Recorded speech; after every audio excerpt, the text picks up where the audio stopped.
ज्योतिष और जीवन में आपका स्वागत है। श्री गुरु चरणों में नमन कर श्री गणेश की वंदना करता हूँ।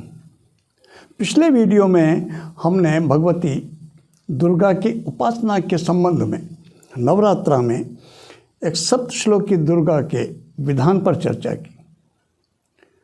उस वीडियो को देख करके कई व्यक्ति ऐसे जिनको संस्कृत के पढ़ने की में जिनकी गति नहीं है, जिनको संस्कृत के श्लोकों को पढ़ने में उच्चारण में थोड़ी समस्या आती है, आस्थावान फिर भी हैं। अपनी आस्था के अनुरूप वो अभी भी किसी न किसी रूप से नवरात्रा में दुर्गा उपासना करते हैं। सामान्य सा व्रत कर लेते हैं, स्थापना कर देते हैं। कई व्यक्ति अखंड ज्योति की स्थापना कर लेते हैं, कुछ भी। लेकिन स्तुति पाठ जैसा कोई क्रम उनका नहीं है, जानकारी के अभाव में कहें या किसी भी कारण से। लेकिन आस्था अवश्य चाहते हैं कि यदि कोई विधान मिल जाए अधिकृत जिस पे भरोसा हो, तो हम भी कुछ करना चाहते हैं।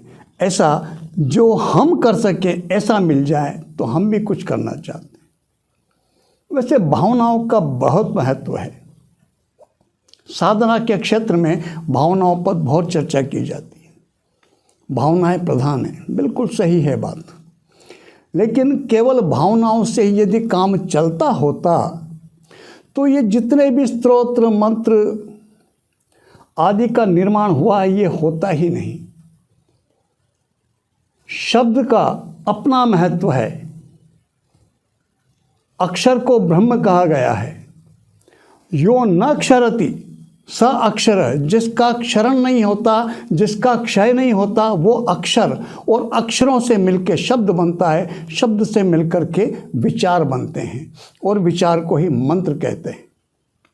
व्यक्ति जो कुछ बोलता है उससे एक ऊर्जा उत्पन्न होती है। वो जो अक्षर है, वो जो शब्द है, वो उसका प्रभाव वो ब्रह्मांड में जा कर के अपने प्रभाव के अनुरूप निर्माण करता है।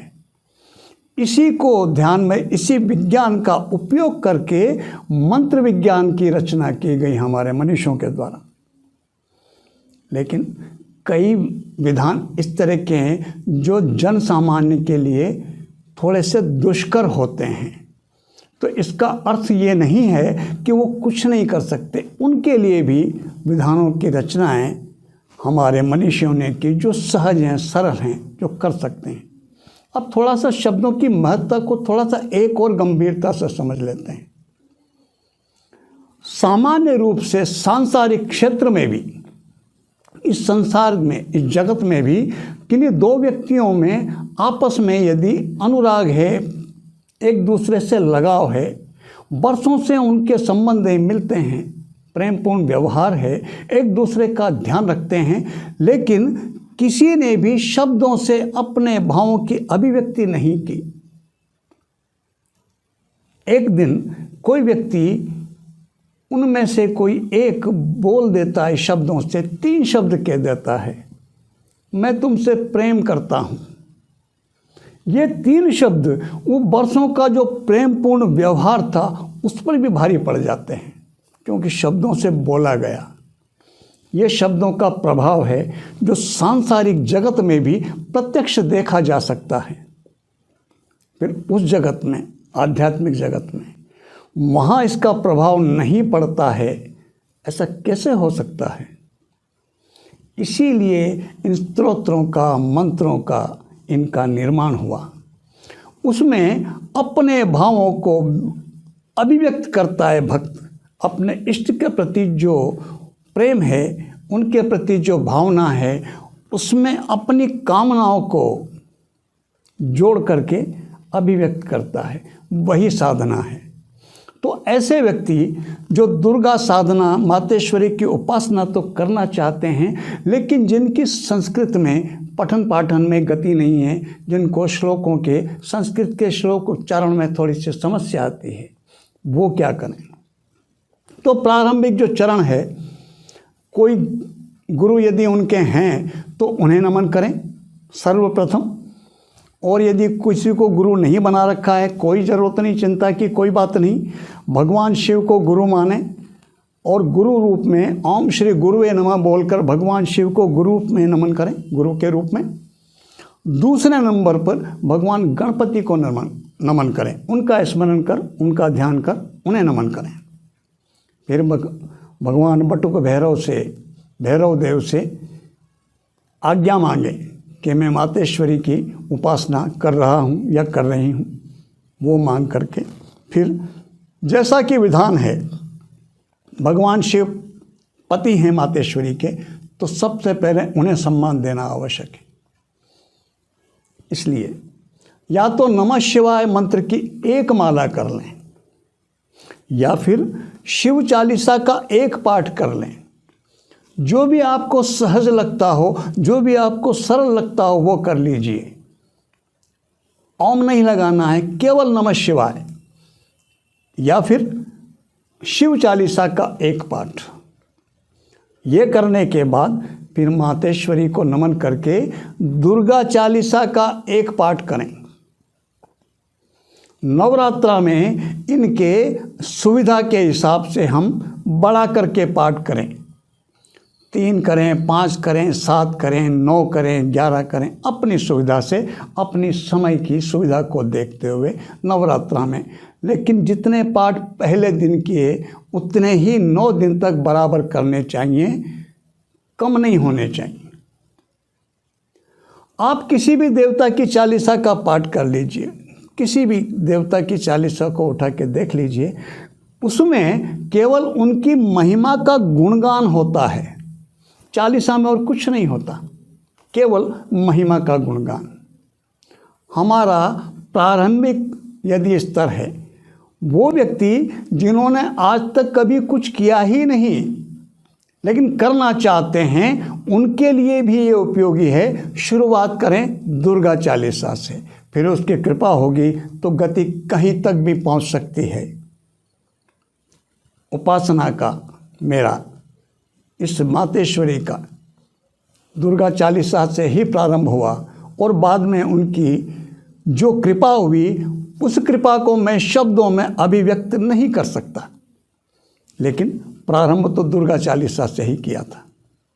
तो अगर मान लीजिए आप श्रद्धा रखते हैं, आस्था आपकी है, लेकिन आज तक कुछ किया नहीं, केवल मंत्र व्रत आदि कर लेते हैं, तो व्रत आदि कर लेते हैं, बहुत अच्छी बात है, उसको आप कंटिन्यूस रखिए। लेकिन शब्दों का अपना महत्व है।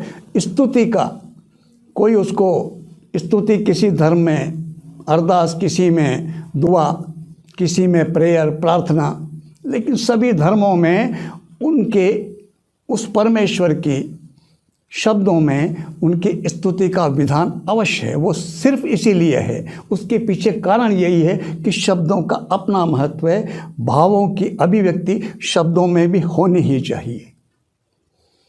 आप से कोई कितना ही प्रेम करता हो, कितना ही बरसों से आप महसूस करते हुए इस बात को जानते हो कि वो मुझसे लगाव रखता है, लेकिन कभी उसने शब्दों में कुछ कहा नहीं, और जिस दिन वो मुंह खोलकर आपसे कह देता है 3 शब्द कि मैं आपसे प्रेम करता हूँ, उस दिन आपका मन स्थिति बदल जाती है। ये तो सांसारिक जगत की स्थिति है। तो फिर आध्यात्मिक उस जगत में, जहाँ पर हम इस दुर्गा सप्तशती में ही कहा कि सर्वस्वरूपे सर्वेशे सर्वशक्ति समन्विते, सबका एक स्वरूप, सब में एक ही स्वरूप में आप अवस्थित हैं, सब में समान रूप से अवस्थित हैं, तो पूरी सृष्टि में सब एक दूसरे से जुड़े हुए हैं, कोई किसी से अलग नहीं है। इसी के ऊपर, इसी विज्ञान के ऊपर टेलीपैथी काम करती है। तो हम हमारी भावनाओं को शब्दों के माध्यम से भी व्यक्त करें।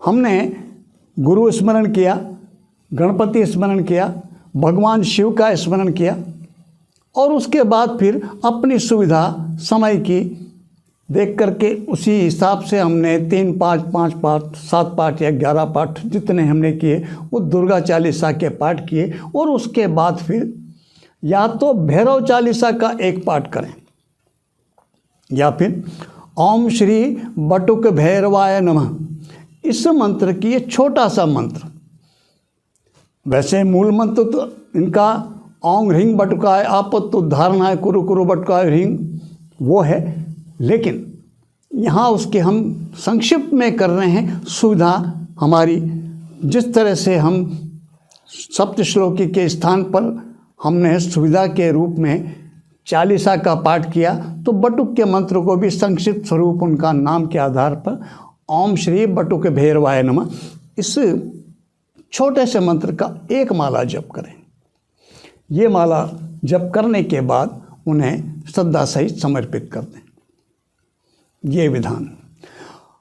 अब हम चाहे सप्तश्लोकी का पाठ करें या दुर्गा चालीसा का पाठ करें नवमी में, इस विधान को सब करते हैं सहजता से, लेकिन उसके साथ थोड़ा सा जुड़ा हुआ कुछ नियम आप करते हैं, बहुत अच्छी बात है, और नहीं करते हैं तो थोड़ा सा उसमें ये सुधार अवश्य कर लें। कन्या भोजन अवश्य करवाते हैं। कन्या भोजन कराने के बाद में हमको एक पाटाई पे एक वस्त्र बिछाएं अच्छा धुला हुआ, और जो कन्याएं आई हैं भोजन करने, दरअसल वो शक्ति स्वरूपा ही हैं, वो मातेश्वरी का ही स्वरूप है। भोजन कराने के बाद उन्हें सम्मान से पाटे पर विराजित करें। प्रत्येक कन्या को अलग अलग पहले एक को बिठाएं, और उनको बिठाने के बाद उनकी चरण स्पर्श करके नमन करें, और उनके जो भी आपसे श्रद्धा से बन सकता हो फल और कुछ जो भी हम रख सकते हैं पास में, उसके ऊपर वो उनको सम्मान सहित दे करके और उनको नमन चरण स्पर्श करके फिर उनको विदा करें। इस तरह से जितनी भी कन्याओं को भोजन कराया हमने, उन सबको करना चाहिए। 9 कन्याओं के कम से कम 9 कन्याएं होना चाहिए, अधिक कितनी हो, और साथ में 2 बालक भी होने चाहिए। वो बटुक हैं और भैरव के रूप में, उनका भी बाद में उसी तरह से पूजन किया जाना चाहिए। ये एक आवश्यक विधान है जो हमें करना चाहिए। हम पाठ चाहे सप्तश्लोकी का या फिर पूरे दुर्गा का करें या फिर हम दुर्गा चालीसा का करें, ये आवश्यक है। इसके साथ एक छोटी सी आवश्यकता और है, और वो है नवमी की रात्रि में दुर्गा को बलि अवश्य दी जानी चाहिए। क्या करें? एक त्रिकोण बनाएं जिसका तिकोना मुंह नीचे की तरफ हो, जिसको अधोमुखी त्रिकोण बोलते हैं। त्रिकोण, इसमें मुंह ऊपर होता है, हम नीचे की तरफ मुंह, तिकोना जो मुंह होता है वो नीचे की तरफ हो, पृथ्वी के ऊपर जमीन पर साफ उसको एक पोंछा मार के जमीन को, भूमि को शुद्ध करके, और उस पे वो त्रिकोण बनाए कुमकुम से, कंकु से, चंदन से, किसी से भी, और उस त्रिकोण का अक्षत आदि से पूजन करें, और उसके ऊपर एक दोने में 2 इमरती रखें। उस पर थोड़ा सा दही उपलब्ध हो तो वो, और पुष्प और कंकु सिंदूर का तिलक लगा करके, और उसको उस त्रिकोण के ऊपर रख करके मातेश्वरी से निवेदन करें कि ये आप बलि स्वीकार करें। ये नवमी को, अष्टमी की रात्रि में या नवमी की रात्रि में, दोनों में से किसी एक रात्रि में ये अवश्य करना चाहिए। तो विधान ये है, 9 दिन तक हमको भगवती की उपासना करना है। ओम चाहे सप्तश्लोकी का पाठ करें, पूरी सप्तशती का पाठ करें, या फिर हम प्रारंभिक स्तर में हैं तो हम दुर्गा चालीसा का पाठ करें, और उस करने के बाद में फिर बाद में नवमी के दिन कन्या भोजन अवश्य करवाना चाहिए। और नवमी की या अष्टमी की रात्रि में, जैसा मैंने अभी आपसे निवेदन किया, उस तरह से मातेश्वरी को बलि अवश्य दी जानी चाहिए। एक दोने में 2 इमरती रख करके, और वो त्रिकोण पर उस तरह से वो अवश्य अर्पित करनी चाहिए। आपका विधान जो भी रहा हो, अब तक जो भी करते रहे हों, आप अखंड ज्योति जलाते रहे हों, आप व्रत करते रहे हों, जो भी, लेकिन अगर मान लीजिए किसी भी तरह का स्तुति आदि का आपका क्रम नहीं रहा है, तो वो आपको अवश्य करना चाहिए, क्योंकि शब्दों का अपना महत्व है, स्तुति का अपना महत्व है। इसलिए इस क्रम को इस नवरात्र से अब तक नहीं किया, कोई बात नहीं, इसमें प्रारंभ करें और मातेश्वरी की कृपा का प्रभाव देखें। भगवती आप पर कृपा करें, इसी प्रार्थना के साथ मैं आपको नमन करता हूँ। नमस्कार।